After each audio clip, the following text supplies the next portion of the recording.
The wind whispered through the cypress trees that lined the long driveway to the Brayson estate. It was early autumn, leaves scattered like forgotten memories across the cobblestone path, as a modest silver sedan slowly came to a halt near the front steps. Inside the car, a young woman took a breath deep, shaky, nervous. Ellison Hart Saturday with her fingers trembling against the steering wheel. 25, pale skin, auburn hair pulled into a loose, practical bun. Her eyes, a stormy blue, searched the towering mansion in front of her like it might swallow her whole. She had never seen a house like this up close. Tall windows, high pillars, wrought iron balconies covered in ivy. It looked less like a home, and more like the kind of place people whispered about from afar. Not a place for someone like her. Not a place where she belonged. But she had nowhere else to go. Ellison grabbed her worn-out bag from the passenger seat. It still carried the scent of stale motel air and laundry detergent that didn't quite mask the ache of poverty. "You can do this," she whispered to herself. She walked up the stairs, each step heavy like a heartbeat. When she rang the bell, it echoed like a thunderclap inside the vast halls beyond. Moments passed. And then the door creaked open.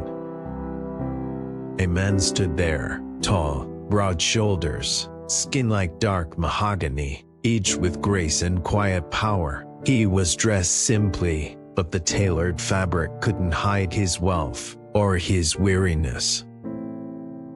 Harold Brayson, 62 years old, a name once written on the covers of business magazines, now a recluse. His gaze was unreadable, cold, perhaps, or simply cautious. His voice came low and deliberate. "You're early?" Ellison stiffened. I thought it would be better to be early. I can come back later, Bev."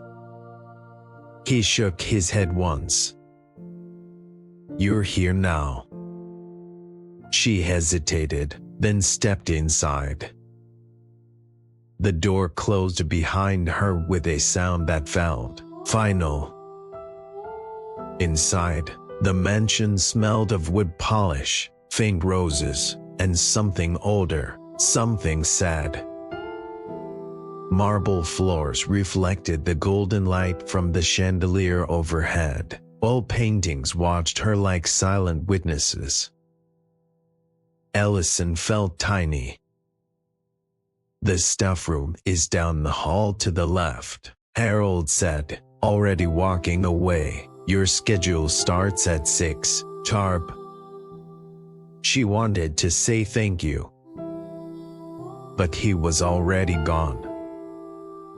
Left alone, Ellison stood in the echo of a life he didn't understand, a life far from the trailer parks and minimum wage jobs she had fled.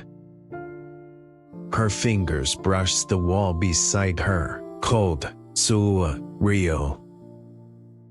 She was really here.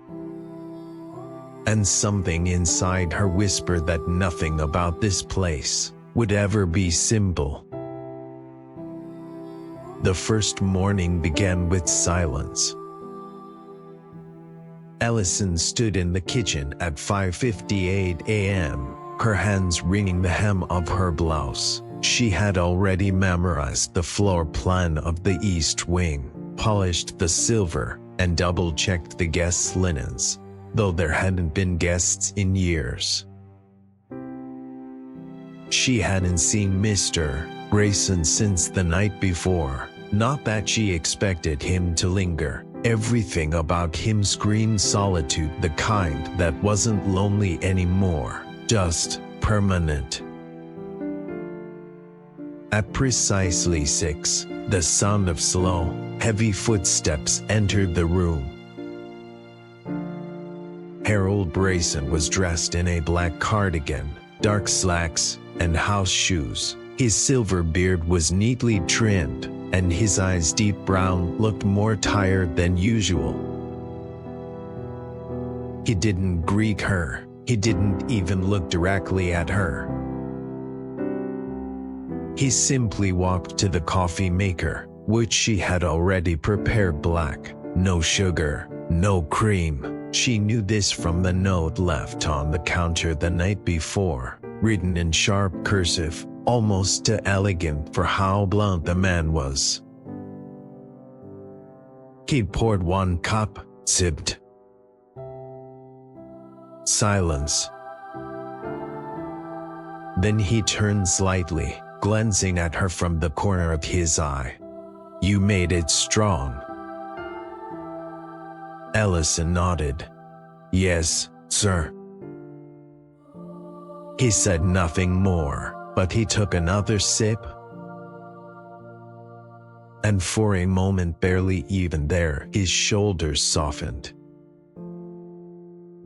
That was how it started. Not with warmth, not with conversation, but with a cup of bitter coffee in a quiet kitchen. Days passed. She learned it quickly. He liked his papers on the table by 6:15. He disliked being spoken to before 8. He hated the television, but left it on mute to fill the room with images that distracted from the emptiness. He read history books. He ignored the news. He rarely left the house, and no one came to visit. There was a woman's picture on the mantel, older, beautiful, regal. Her eyes looked like they had known joy once, and then lost it. Ellison dusted around the frame every morning but never touched it.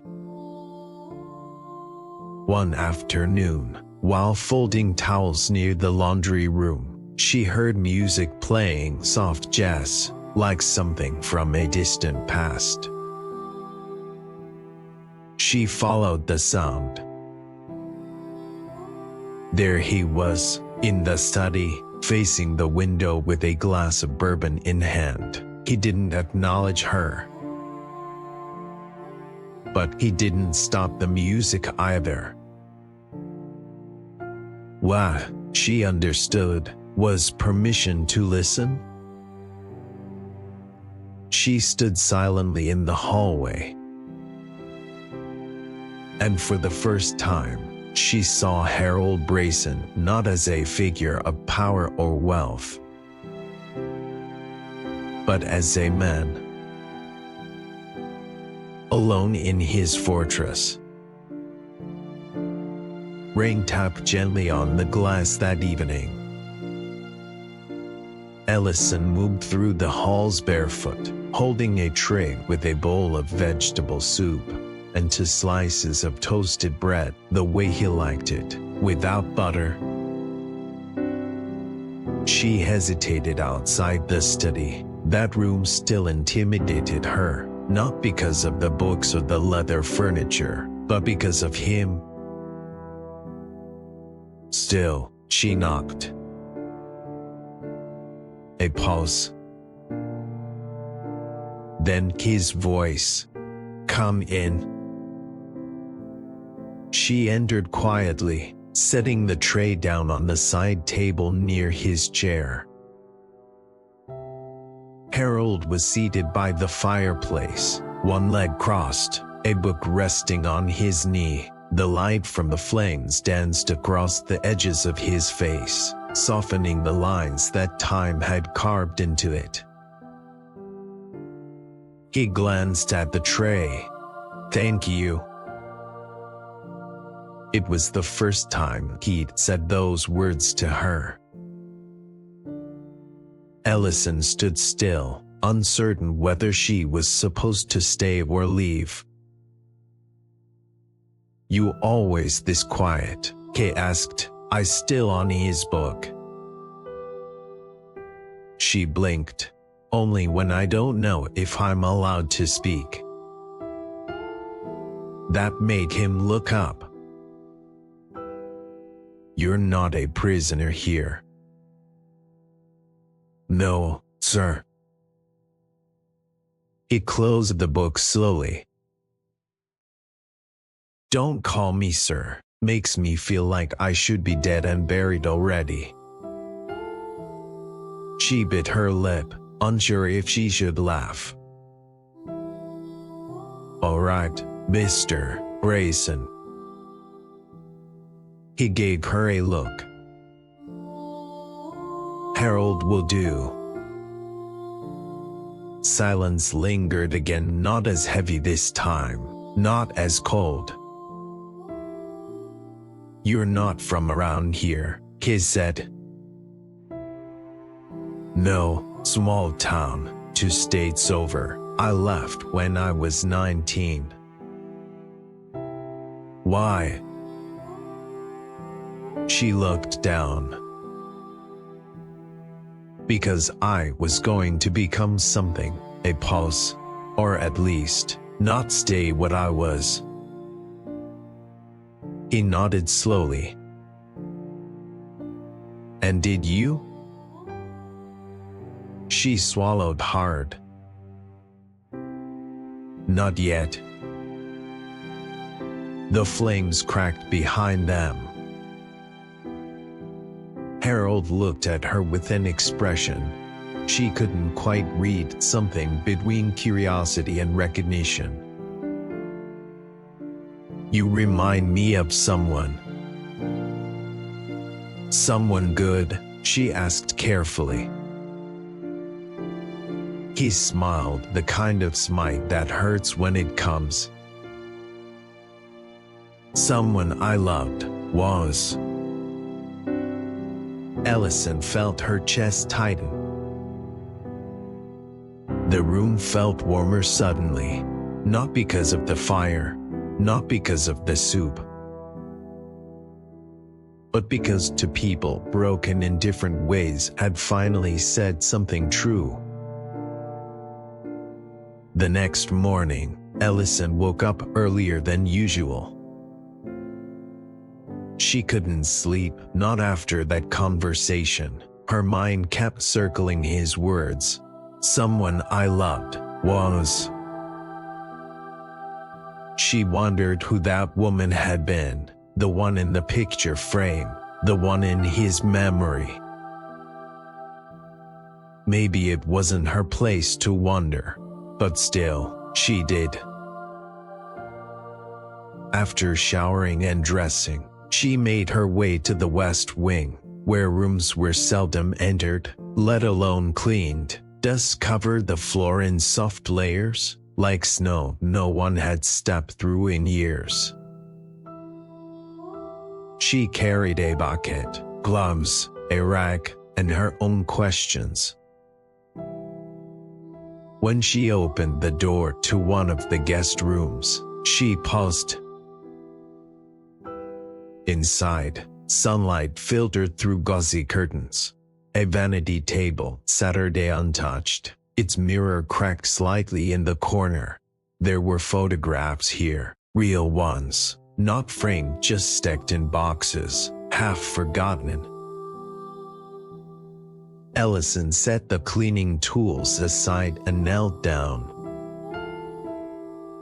One photograph had Harold in his 30s, strong, handsome, eyes full of something that looked like ambition. Beside him stood a woman in a wedding dress, dark-skinned, elegant, laughing with her head tilted back. The same woman from the mantel.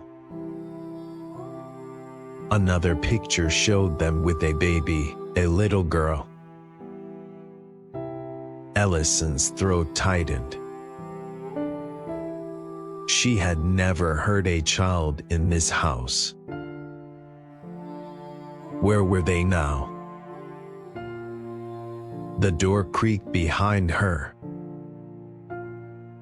She turned. Harold stood there.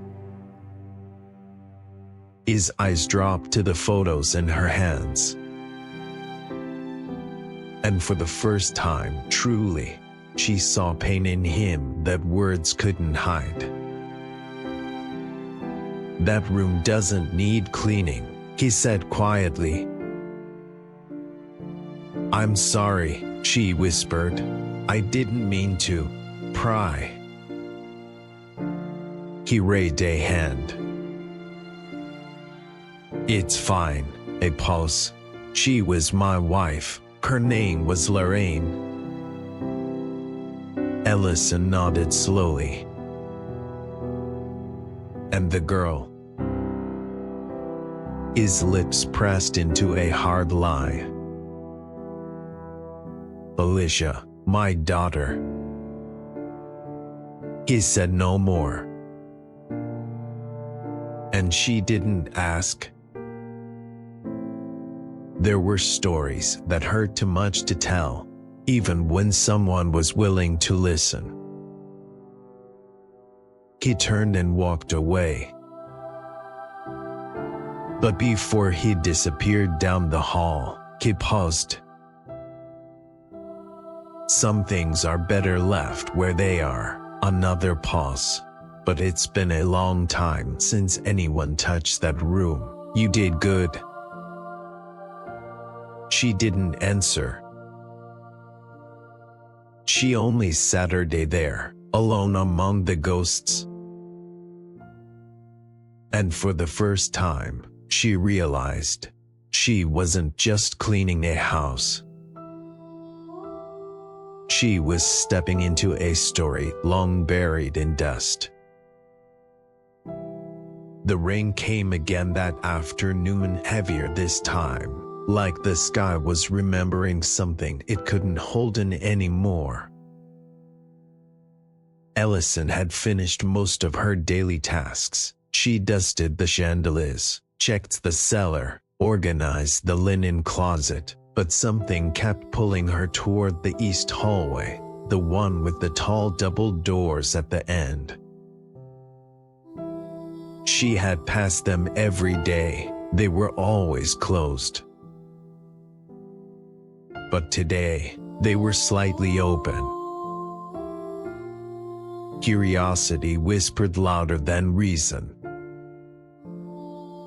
She pushed the door gently. The room inside was white, with tall windows and long shadows. A black grand piano stood near the center, sleek, perfect, untouched. She stepped in like someone walking into a sacred place. Her mother had played piano, not well, but enough to calm the chaos of the house back, when Ellison was a little girl, before everything broke. She ran her fingers across the edge of the piano, not the keys, not yet. It felt alive, like it had been waiting. She sat her day down slowly. Her fingers hovered over the keys, then soft, hesitant, she played a single note. It echoed like a secret too long kept. Behind her, the door creaked. She turned, startled. Harold stood there, again, always when she least expected. She rose immediately. "I'm sorry, I didn't mean to intrude. I just..."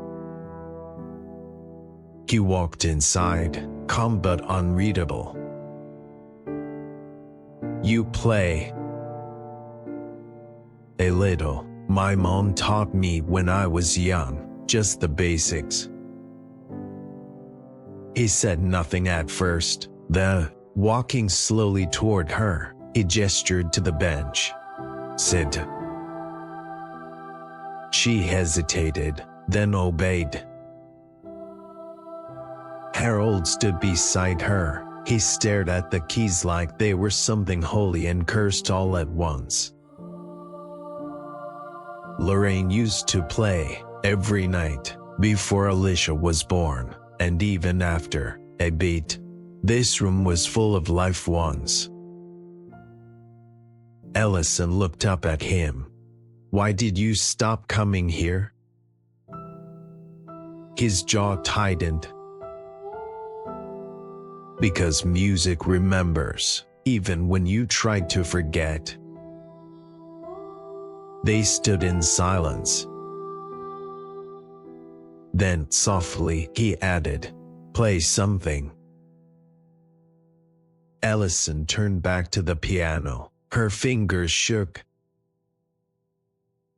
She began with something simple, a lullaby her mother used to hum when the lights were out and the walls were thin. The melody floated through the room like a fragile memory reborn. Harold closed his eyes. And for those few minutes, neither of them spoke. When the song ended, she looked at him. His eyes were wet,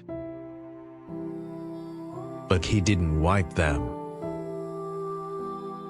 "You can come here whenever you like," he said quietly. "Just don't let it go silent again." She nodded. And in that moment, something shifted between them, not romantic, not yet, but deeply human. To people clinging to fragments of the past, trying to build something new out of the music that refused to die. The following week unfolded, like pages of a quiet novel, one with long silences, half-spoken thoughts, and the sound of piano notes hanging in the air like breath. Ellison began to feel a rhythm to the house. She no longer jumped at every floorboard creak or shadow across the hall. She knew which steps squeaked and which windows stuck. She knew Harold's habits, the way he tapped his thumb twice on the counter when thinking, the way he poured exactly 2 fingers of bourbon and never a drop more. But she still didn't know him. Not really. He was a fortress, stone walls, heavy doors, and though she'd found cracks in the surface, the heart of it remained locked. Until that Tuesday. The storm came without warning. Thunder rolled across the sky like an angry god, and lightning painted the windows in white. Ellison had just finished drying the dishes when the power cut. The house went still, too still. She stood in the dark kitchen, heartbeat loud in her ears. Then a voice from the hall. "Ellison." "Harold." She moved toward the sound, using the faint light from her phone to guide her. She found him standing at the bottom of the staircase, flashlight in hand, eyes unsettled. "Everything all right?" she asked. He nodded slowly. "I'm fine, just..." He looked toward the second floor. "It's stupid. I just hate storms." She tilted her head. "Because of the noise." He looked at her with something between a smile and a wince. "No, because of what they bring back." He didn't elaborate. But he didn't have to. She saw it then, the slight tremble in his fingers, the tightness in his jaw, the way his shoulders pulled inward like he was bracing for a blow that never came. You don't have to be alone right now, she said quietly. He looked at her, really looked at her, and for a second, he wasn't 62, or wealthy, or powerful. He was just a man. Wounded. He nodded toward the sitting room. Will you stay for a while? Of course. They Saturday in the dark, side by side, the fire unlit, the storm howling outside like a memory trying to break in. Minutes passed. Neither spoke. Until he said softly, almost to himself, "The night my daughter died, it was raining like this." Ellison Franzi. He stared ahead, eyes unfocused. Car accident. She was 21. I was supposed to pick her up from the airport, but I had a business call. I told her to take a cab instead.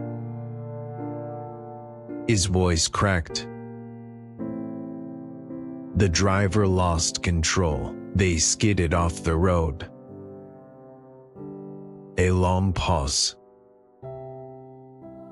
I never forgave myself. The words echoed in the silence.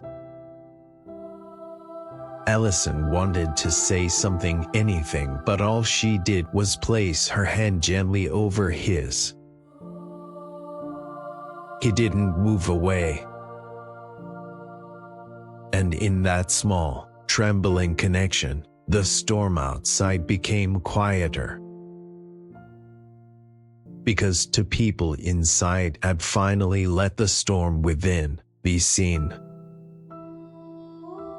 The next morning, the storm had passed. Sunlight spilled through the windows like an apology. Ellison woke early, pulled on her boots, and walked outside for the first time since she'd arrived. The air was thick with dew and the sweet scent of soaked earth. Birds chirped cautiously, testing the silence left behind. To the left of the estate, hidden behind ivy-covered hedges, she found it. A garden. Overgrown but not dead, just forgotten. Weeds tangled through the rose bushes. The fountain at the center stood dry and cracked, benches tilted with age and weather. But there was beauty beneath the ruin. She wandered through the paths, brushing past lavender stalks and brittle vines. She found a broken wind chime in the grass, a child's glove, a stone with the initials A, B, carved in crooked letters. She knelt in the grass and whispered, "Alicia Brayson." This had been hers. This had been theirs. She didn't know why, but tears gathered in her eyes, not from grief she owned, but from the weight of someone else's. Behind her, soft footsteps approached. She turned to see Harold, hands in his pockets, watching her with quiet eyes. "I haven't been back here in years," he said. She stood slowly. "It's beautiful, even now." He looked around, as if seeing it again for the first time. Lorraine used to plant everything. Alicia loved helping her. They'd spend hours arguing about what colors matched and whether tomatoes belonged near roses. He smiled, faintly. After they were gone, I let it fall apart, couldn't bear to touch it. Ellison stepped closer. What if we brought it back? He blinked. What? The garden, we could restore it, little by little. I could help, I mean, if you'd want that. He looked at her for a long time, as if trying to decide if hope was something he still deserved. You do all that for a garden that isn't yours? She nodded. Some things are worth saving, even if they belong to someone else. He said nothing, but he knelt beside her. Together, they began pulling the weeds. And as dirt gathered beneath their fingernails, something else grew between them, unspoken, fragile, green. The beginning of something new. At the end of the second month, whispers had started. Ellison didn't hear them directly, not at first, but she felt them, in the way the housekeeper, Miriam, would glance at her too long, in the sudden silence when she entered a room, in the half-lowered voices of delivery men when she signed for packages. It was subtle, but constant. She knew what they thought. A young white girl, a rich, older black man, too many evenings spent talking, too many shared glances, too many things that didn't quite fit into their comfortable assumptions. She tried to ignore it, but the words began to find her anyway. One afternoon, as she walked through the hallway with fresh towels, she passed Miriam near the service entrance. The woman didn't smile. He's been through enough, she said, not looking up. Ellison stopped. Excuse me. Don't pretend you don't know what people are saying. Ellison's hands tightened around the towels. What I do here is none of your business. Miriam turned to her. I watched his life fall apart once. I won't watch it happen again because some girl wants to feel important. The words struck deeper than they should have. Not because they were true, but because they touched a fear Ellison already carried. Was she too close? Was she stepping into something she had no right to? Was she letting hope turn into something dangerous? That night, she didn't play the piano. She ate alone in the staff quarters. She didn't walk through the garden. She folded towels until her fingers ached. And when Harold passed her in the hall around midnight, she didn't meet his eyes. He stopped. Ellison. She paused. Is everything all right? He asked. She gave him the safest light she could find. Of course.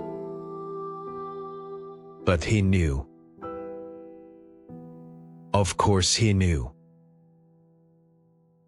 He stepped closer. You don't have to carry what they put on you. Her eyes stung. Maybe I do. Maybe I'm the reason they look at you different again. Maybe I should just stop. His voice was firm, but gentle. I've lived a long time, Ellison. I've been judged for the color of my skin, the size of my house, the women I loved, and the people I buried. A pause. They don't get to decide how I live, or who I trust. She blinked quickly, looking down. I just don't want to be a mistake. He touched her shoulder light, barely there. You're not. And for the first time, she believed him. A week later, Harold did something he hadn't done in over a decade. He set the dining room table for two. Ellison stood in the doorway, frowning in surprise. The chandelier above the long mahogany table sparkled with warm golden light. Silverware gleamed, wine glasses shimmered, a single white candle flickered in the center. She turned to him slowly. Is someone coming over? Harold gave a small smile. Yes, you. She blinked. But I'm Steph. You're Ellison. That was all he said. And it was enough.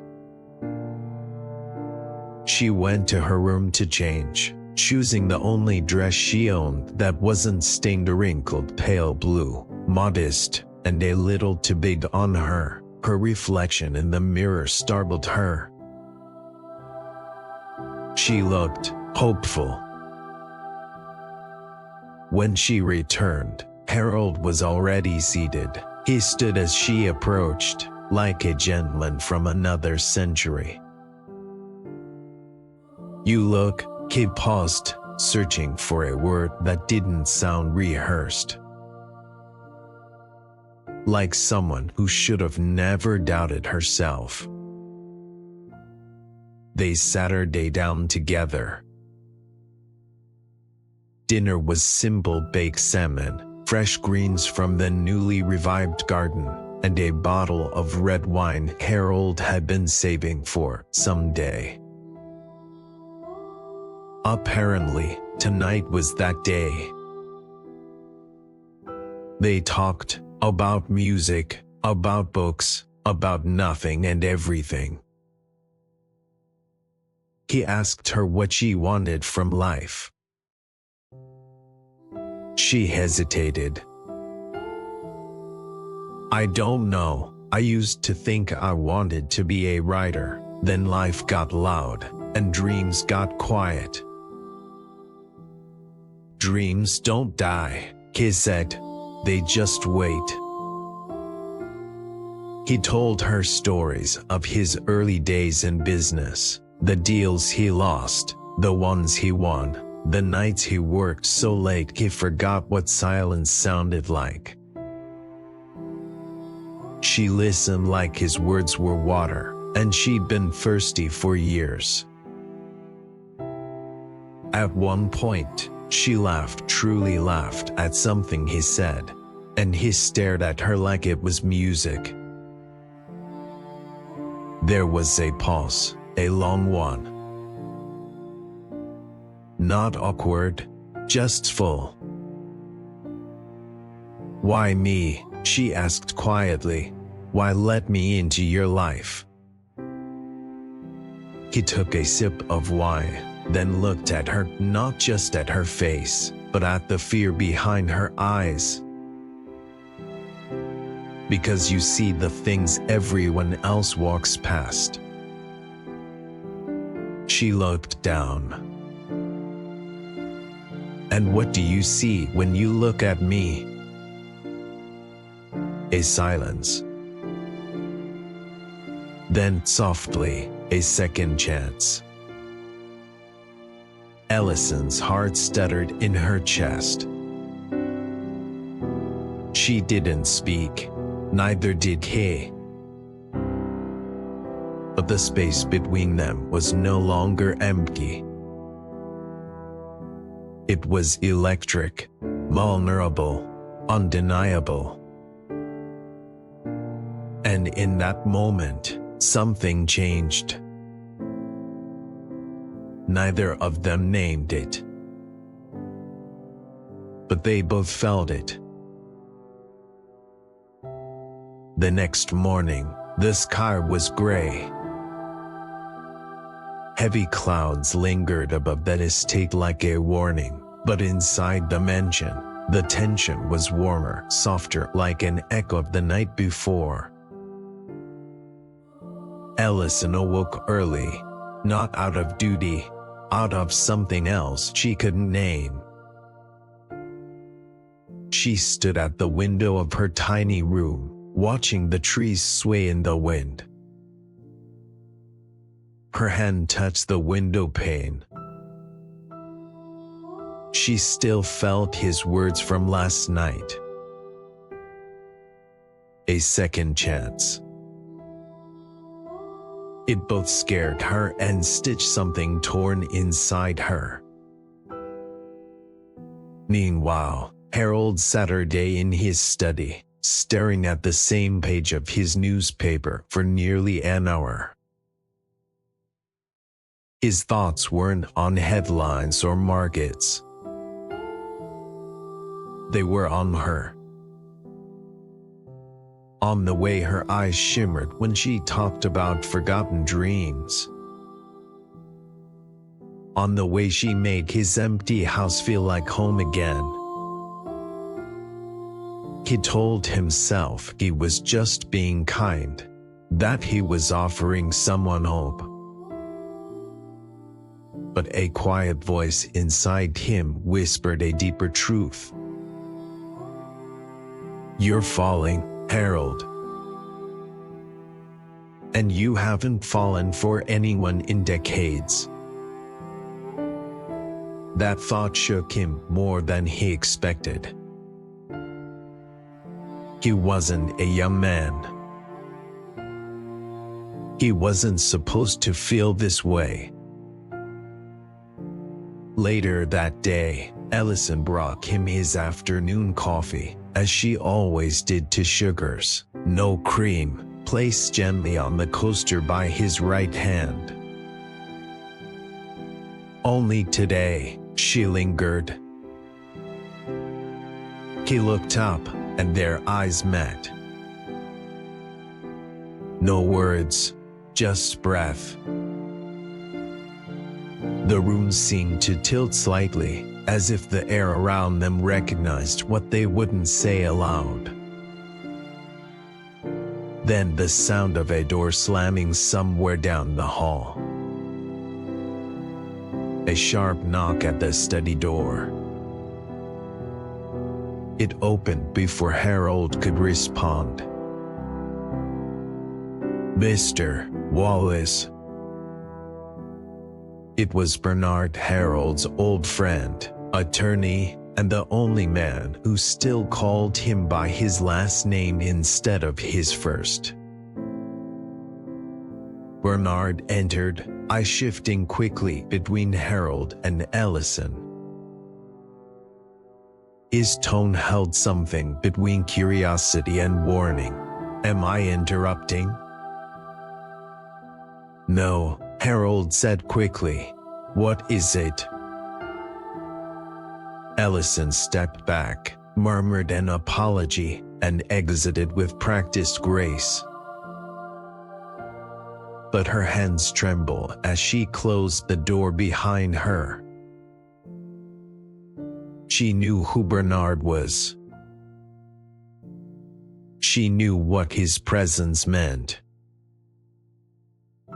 Inside the study, Bernard waited until the door was fully shut before he spoke again. Harold, we need to talk about the estate, the board, and that girl. Harold's jaw tightened. Her name is Ellison. Bernard nodded slowly. But, Ellison, Maid. Silence filled the room like smoke. "You're a public figure," Bernard continued. "People watch you, they whisper. You've worked too hard to let sentiment cloud judgment." Harold stood, his voice calm but heavy. "You think I care about whispers? I think you care about legacy." Harold stared out the window, his reflection layered over storm clouds. "What if she is my legacy?" Bernard's silence was louder than any answer. Outside, thunder cracked. Inside, the storm had already begun. That night, the mansion felt different. Not louder, not quieter, just heavier. Ellison moved through the halls like a ghost, her steps careful, her heart loud. Every glance from the other staff felt longer. Every silence between words felt full of something unspoken. She had worked in many homes. Rich men, powerful women, cold marble staircases. But never had she felt so seen, and never had that feeling made her feel so vulnerable. In the laundry room, Maria, the older housekeeper, folded linen without looking up. "He likes you," she said softly. Ellison frowned, the towel in her hands twisted awkwardly. "I don't know what you mean." Maria gave her a look that cut through pretense. "I've worked here 22 years, sweetheart. I know the look in that man's eyes when he's speaking business, and I know the look when it's not business." Ellison tried to smile it off. "It's nothing like that. He's just kind, and I needed kindness." Maria folded another sheet, slower this time. "Just be careful," she said. "People love to ruin things they don't understand." Ellison nodded, her throat tight. In Harold's room, the air was thick with memory. He stood by the fireplace, glass in hand, but untouched. His phone buzzed on the table, messages from Bernard, from board members, from society. He ignored them all. His mind replayed the look on Ellison's face when Bernard entered the room, the way her light dimmed just a little. He hated that look. He'd seen it before. In the eyes of women who were told they didn't belong. In the faces of people the world decided were invisible. He poured the drink into the sink. He didn't need scotch. He needed clarity. He walked down the hall, stopped in front of her door, raised his hand to knock, then let it fall. Back in her room, Ellison sat on the bed, hugging her knees, unaware of how close he had been. She thought of her mother, who once told her love was dangerous when it crossed lines drawn by history. She thought of her father, who said men like Harold only wanted to own women like her. But Harold hadn't tried to own her. He listened. He saw her. And that scared her more than anything. Because once someone truly sees you, they have the power to break you. And Allison had been broken enough for one lifetime.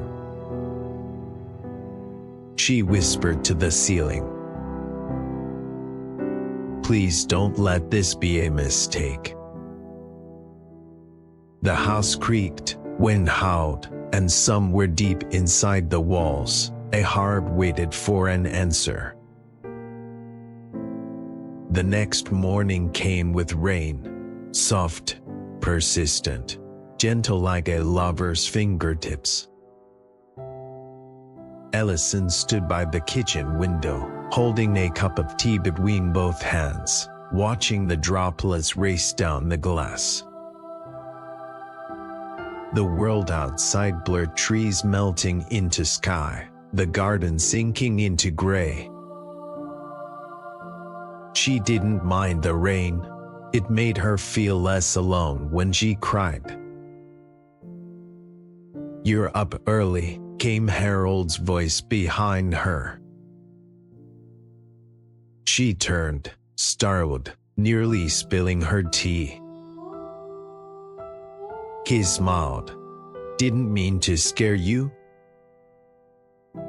"You didn't," she lied. He looked tired, not from lack of sleep but from thinking too much. She noticed the way his tie was slightly crooked, the top button of his shirt undone. He looked softer in the morning. "I wanted to talk to you," he said. Allison nodded, placing her cup down. "About Bernard." He paused, then shook his head. "About you?" Her chest tightened. He walked closer, stopping just a few feet from her. "I don't want you to feel like this place traps you, or like I do." She looked down, unsure of what to say. "You've never trapped me," she said quietly, "but I don't know what I am to you, and sometimes that's worse." Silence. He stepped even closer. "You're the first person in a long time who makes me feel real," he said. "Not just rich, not just powerful, not just old." She blinked.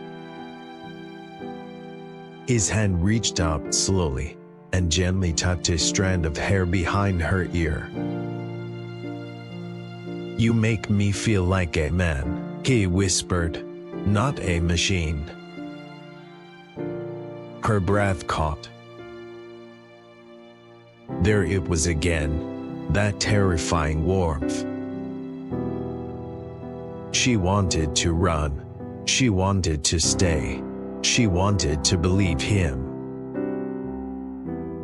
But belief had a cost.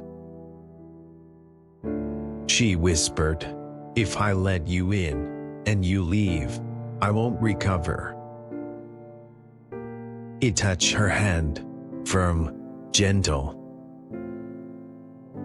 "Then I won't leave." His promise echoed louder than thunder. And for the first time in years, Allison believed a man's words more than her own fear. She leaned into him, not with lips, not with passion, but with trust. A beginning. Outside, the rain slowed. Inside, two people stood still, while everything between them began to move. The sun never broke through that day. Clouds lingered like doubts, heavy, low, unmoving. Ellison moved through the house in silence, dusting shelves that didn't need dusting, wiping glass that already gleamed. Anything to distract her from the chaos inside her chest. She had spent the night turning over Harold's words again and again, like stones in a stream. Then I won't leave. What if he meant it? What if he didn't? She wanted to ask him, demand clarity. But clarity required courage, and courage, she wasn't sure she had it today. Meanwhile, Harold Saturday in his office, staring at a photo of his late wife. A woman of strength, of grace, of expectation. He had loved her, but not like this. With Ellison, it wasn't just love, it was need. And that terrified him more than anything. She's half your age, he muttered to himself, and white. He hated how that still mattered, to the world, to the press, to himself. The door creaked. Ellison stood in the doorway, fidgeting with the hem of her blouse. "May I come in?" He nodded once. She stepped in slowly, closing the door behind her like sealing a secret. "I know you said you wouldn't leave," she began, "but life doesn't always let us keep promises." His jaw clenched. She wasn't wrong. "If people find out," she continued, "they'll talk. They already are." His voice was calm, measured. She looked up sharply. "Wait, what do you mean?" He sighed, standing from his chair, walked to the window, then back. "My ex-wife has been digging," he said. "She wants a piece of my company. She's found out about you." Ellison's skin went cold. "Is she trying to frame me?" He nodded slowly. "Or scare you off?" Silence fell between them, thick as thunderclouds. Then Ellison said, barely above a whisper, "Do you want me to leave?" His eyes locked onto hers. "Do you?" She hesitated. Her mouth opened, closed. Then finally, "No." He walked toward her, slow but steady, stopped inches away. "Then stay." "But the press." "Let them talk." "Your reputation. It's nothing without peace." She searched his face, looking for cracks, for doubt. But there was only fire. "I'll protect you," he said, "even if it ruins me." Her eyes welled. She hated how easily his words broke her. But this wasn't weakness. It was love.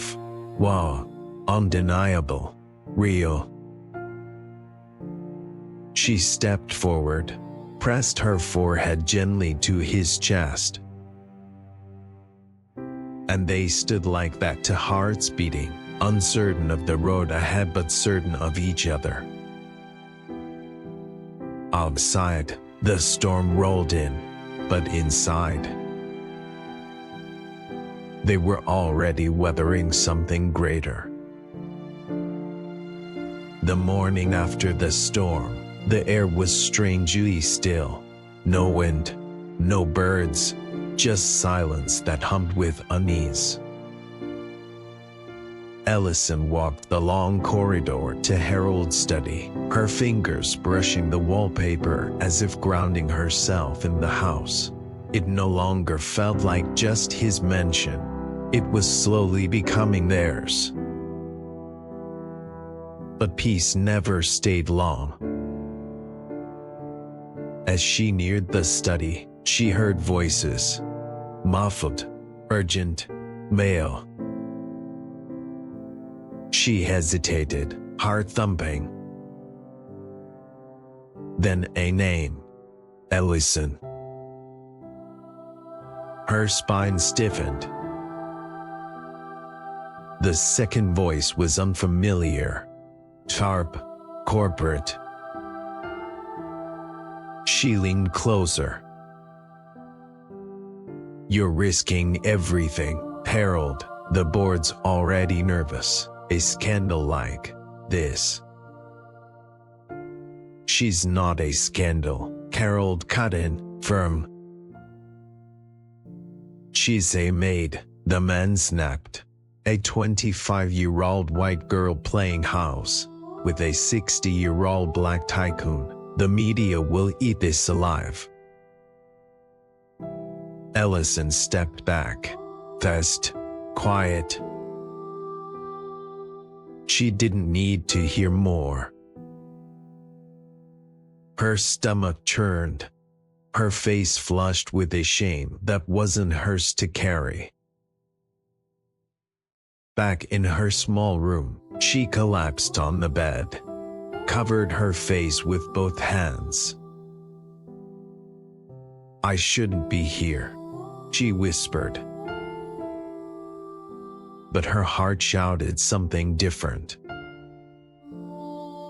She thought of Harold's arms around her, his eyes tired, kind, brave, the way he listened when no one else ever had.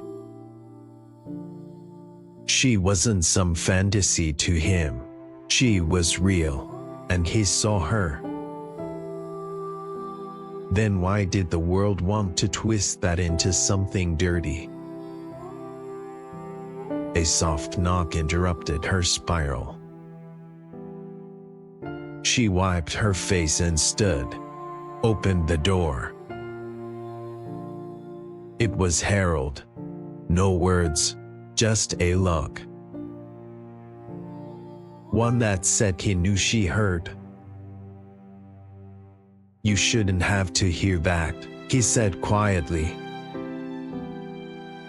She didn't respond, didn't trust her voice. He's my lawyer. He speaks in risks, but he doesn't speak for me. Ellison nodded slowly. Do you ever regret it? She asked. Loving you. He stepped closer. Never. She blinked back the tears. But I don't want to be the reason you lose everything. Harold's voice deepened, soft but sure. Everything I built means nothing if I have to build it alone. What if the board forces you to choose? He stared at her. Then I'll walk away from the board. And your company? I'll start again. She shook her head, overwhelmed. That's insane. So is falling in love at 60. A small laugh escaped her lips, broken, but real. He reached out, cupped her face in both hands. "I don't need the world's approval," he whispered, "just yours." And with that, he kissed her. So certain, unapologetic. The kind of kiss that made silence sing. And for a moment, just a moment, they forgot the world outside. The next few days were quiet, too quiet, like the hush before a bomb drops. Harold and Ellison tried to live inside the small pocket of peace they'd found. Late dinners, laughter over jazz records, fingers brushing as they passed each other in the hallway. But outside that pocket, pressure was mounting. It came in phone calls Harold ignored, in legal memos he tossed in the fireplace without reading, in the way his staff looked at Ellison, not with cruelty, but confusion, a silent question in their eyes. Why her? She felt it. Every stare, every hushed pulse when she entered a room. And yet, Harold never wavered. Until the storm came to the front door. It was late. The house was asleep. Ellison sat her day in the library curled up with a book she wasn't reading. She was too lost in thought. The knock came once, then again, harder. She frowned. Footsteps echoed above. Harold appeared moments later, tying his robe, his face serious. Another knock, louder now. Harold opened the door. 3 men in dark suits stood on the porch, rain behind them. One held a file, another had a voice recorder. "Mr. Bennett," the tallest one said, "we need to talk." Ellison stayed hidden in the shadows of the hallway. "I don't take meetings in my home," Harold said coolly. "This isn't a meeting, it's an intervention." The men stepped inside without permission. The other two followed. Harold didn't stop them. He glanced back and saw her. His eyes told her everything. "Don't be afraid." The men sat her day, opened their files, laid down threats disguised as logic. "The press already has photos. Stockholders are anxious. You build a legacy, Harold. Don't throw it away over a girl." A girl, not a woman, not Ellison. She wanted to scream, to run, to fight back. But Harold, he stayed calm. "You came all this way to tell me who I can love?" he asked. They shifted uncomfortably. "We're telling you what the consequences will be." Harold leaned forward. "Let me tell you something about consequences. I grew up in a place where love like this could get you killed. I built my empire from dirt with blood on my knuckles and sweat in my lungs, and I will not now, not ever apologize for finally loving freely." Silence. "You want my resignation? You can have it." He stood. "But you don't get to take my peace." The men looked at each other. No response. They left without another word. The door closed behind them with a soft thud. Ellison stepped forward. Tears were already sliding down her face. He turned and opened his arms. She fell into them like they were home. "You gave up everything," she whispered. "No," he said into her hair. "I finally chose the one thing that matters." And in that moment, for the first time in years, Harold Bennett felt truly free. The following morning felt different, not just lighter, but purposeful, as if the air itself had shifted, carrying with it the scent of change. Ellison woke before Harold. She lay still for a moment, listening to the gentle rise and fall of his breathing beside her. It was the kind of peace she never thought she'd deserve. But now it felt like maybe she did. She slipped out of bed quietly, pulled on his silk robe comically large on her small frame, and padded barefoot into the kitchen. The staff, still unsure how to treat her, paused when she entered, but something in her posture, calm, unafraid, told them she wasn't just passing through. She made coffee, not for herself, for him. The little things mattered now. By the time Harold came down, his hair still tousled, his robe slung lazily over one shoulder, she was waiting. 2 cups, 1 smile. "You spoil me," he said, taking the mug. "You let them in last night," she replied. They stared at each other, both knowing the cost of that choice, both knowing it was the right one. "I've been thinking," she said after a moment. He sat her down slowly, wary but patient. Her voice trembled, just a little. "You gave up your company, your position, your reputation." He raised an eyebrow. I want to give you something too." He waited. She reached into her pocket and unfolded a small piece of paper.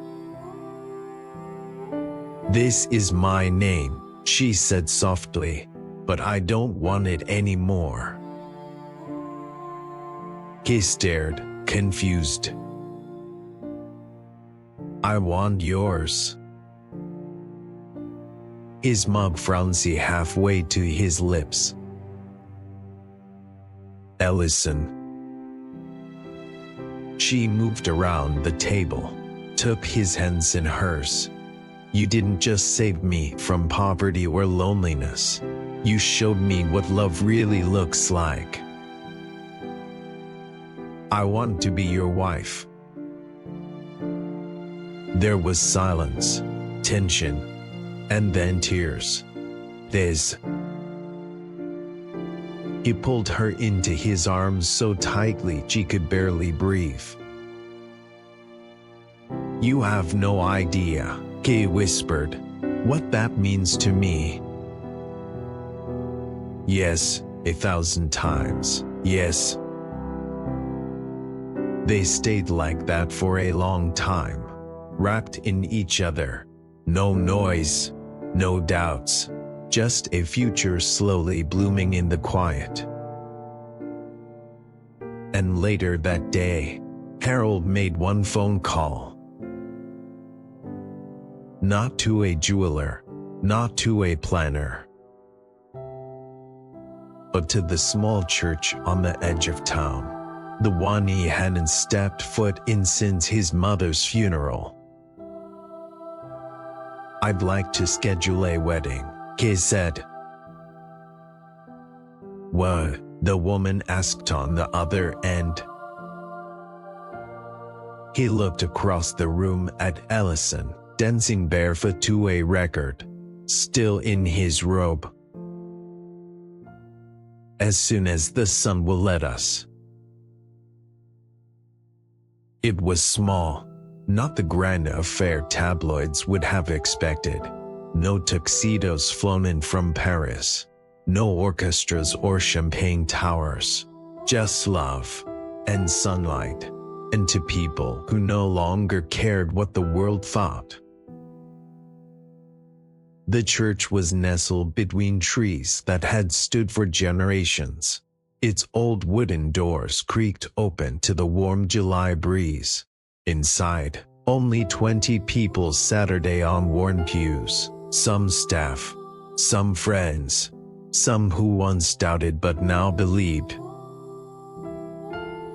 Harold stood at the altar. A tailored navy suit hugged his frame. He had insisted on something modest, something real. He didn't want to be a millionaire that day. He just wanted to be her man. His hands trembled slightly as he held them behind his back, but his eyes were steady, fixed on the entrance. And then, the music began. A soft piano, a melody that once played in the background of their quietest night together. Now it filled the room like a heartbeat. Ellison stepped through the doorway.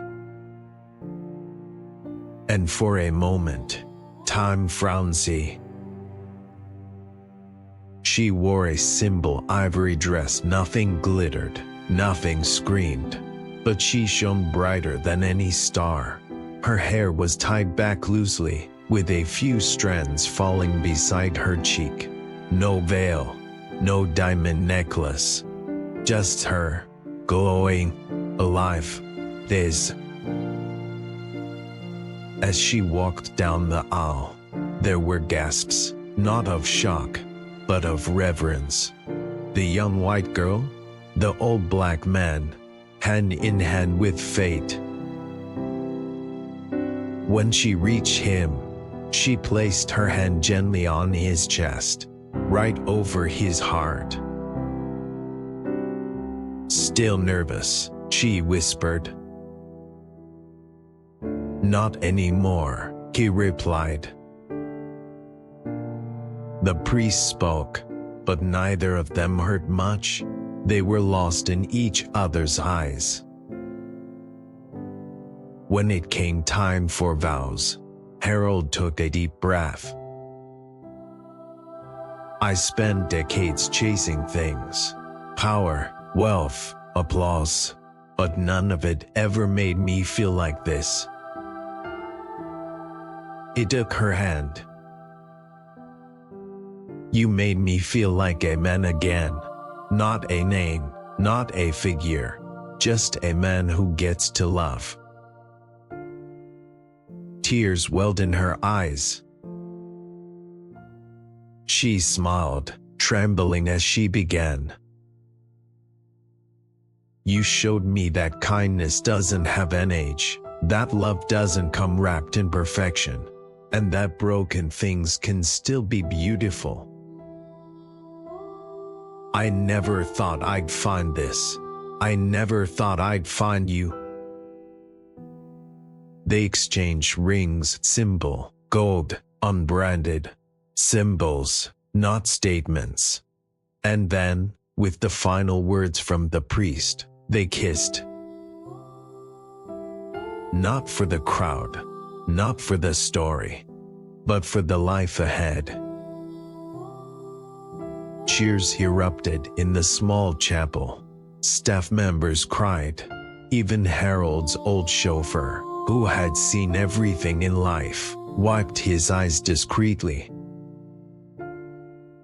They walked out into the sunlight, hand in hand, as husband and wife.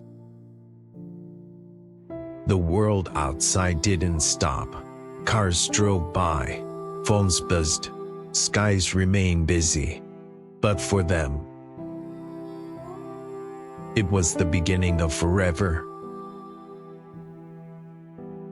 The honeymoon never truly started, because in truth, they'd already been living it. Every soft look across the kitchen, every moment they laughed in the hallway, every quiet night on the back porch.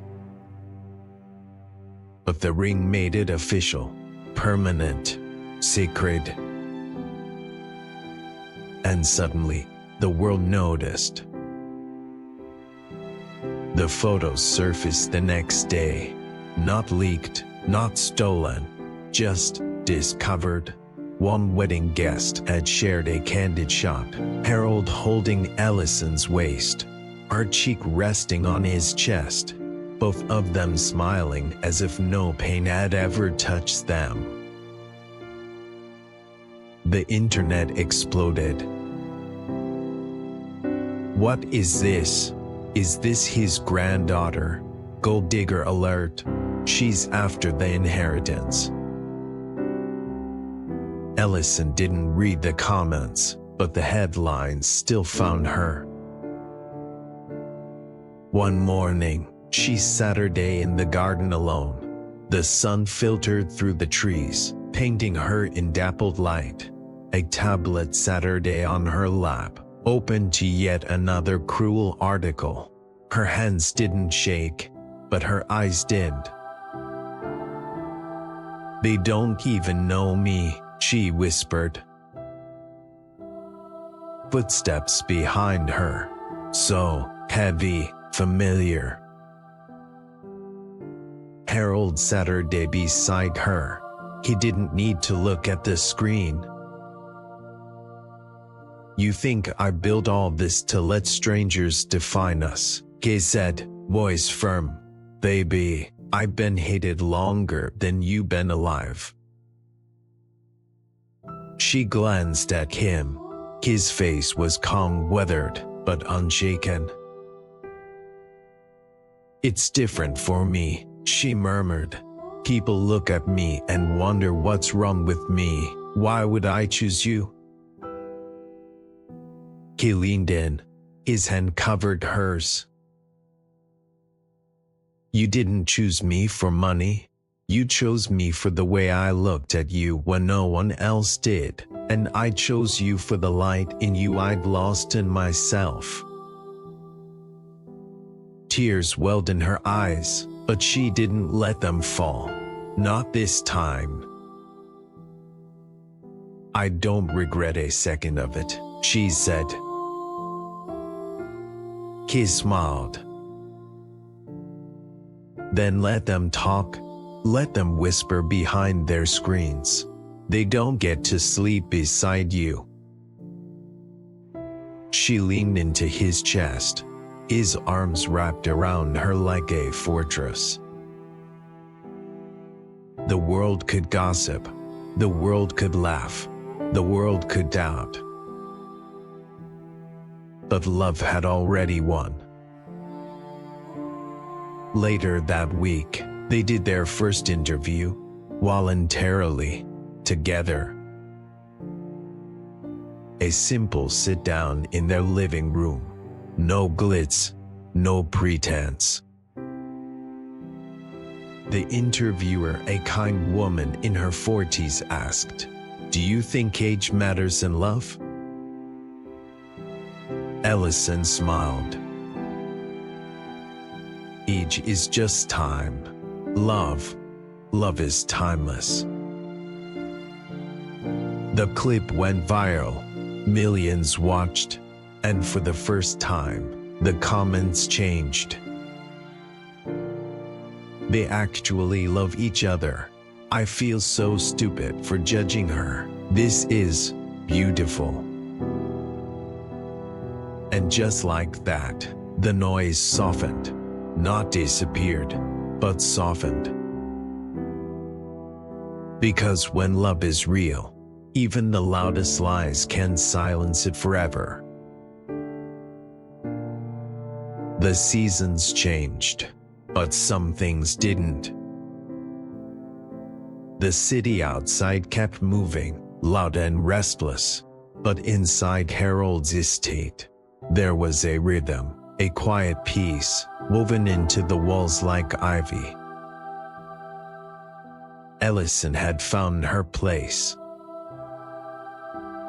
Not as a guest, not as a secret, but as the woman of the house. She walked the hallways barefoot, a silk robe clinging to her waist, hair in a lazy bun, a cup of coffee warming her palms. She wasn't pretending anymore. She belonged. But even paradise has its shadows. One evening, while Harold sat in his study, an email appeared. From his attorney, subject, inheritance inquiry. He opened it, read, and frowned. His younger brother, estranged, bitter, was contesting the estate, claiming Ellison was a manipulator, that she'd forced Harold into marriage, that she was mentally unwell. Harold sat there, silent, jaw clenched, eyes narrowed. It wasn't about money. It was about power, control. He had seen this tactic before. He walked into the kitchen, where Ellison was slicing strawberries. She looked up, smiling until she saw his face. "What's wrong?" He didn't answer immediately. Just walked up to her, wrapped his arms around her, and held her like the world was falling. Because part of it was, "They're coming for us," he finally whispered, "and they won't fight fair." Ellison pulled back slowly, searching his eyes. Not afraid, just resolute. "Then we don't fight fair either."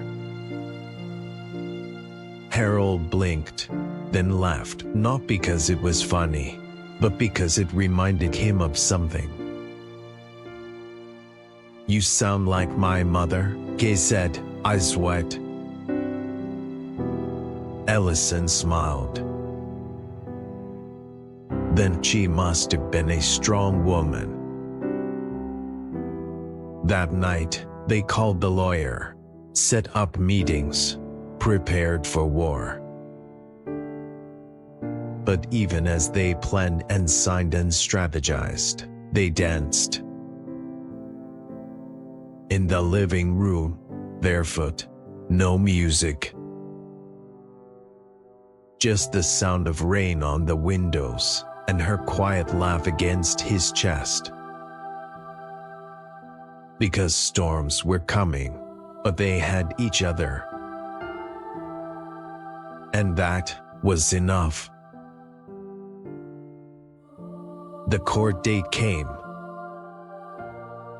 The courtroom was cold, modern, marble walls, glass everywhere, a place where feelings were turned into evidence.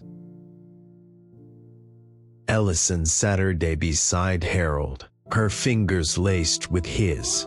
She wore a modest dress, soft cream, with her hair down. He wore a dark suit tailored, quiet power in every seam. Across from them sat Harold's brother, sneering, arrogant, flanked by expensive lawyers. He whispered things under his breath, laughed when Ellison was called to the stand, tried to rattle her. But she didn't flinch. She spoke clearly, calmly, with a dignity that silenced the room. She talked about cleaning floors, folding laundry, living invisible, until someone saw her. Until Harold chose her, not because he was desperate, not because she begged, but because love came quietly and took root like a seed under the floorboards. Harold testified next. He looked the judge in the eye, spoke not just as a businessman, but as a man who'd lived long enough to know the weight of real love. "If I were dying, Your Honor," he said, voice steady, and had one breath, laughed, "I'd use it to say her name." The courtroom fell silent. The judge leaned back, took a moment, then spoke. "Inheritance remains untouched. The marriage is real. The case is closed." A breath released, like the whole room exhaled. Later that night, back home, they Saturday on the front porch. No words, just her head on his shoulder. He held her hand, felt every line in her palm like scripture.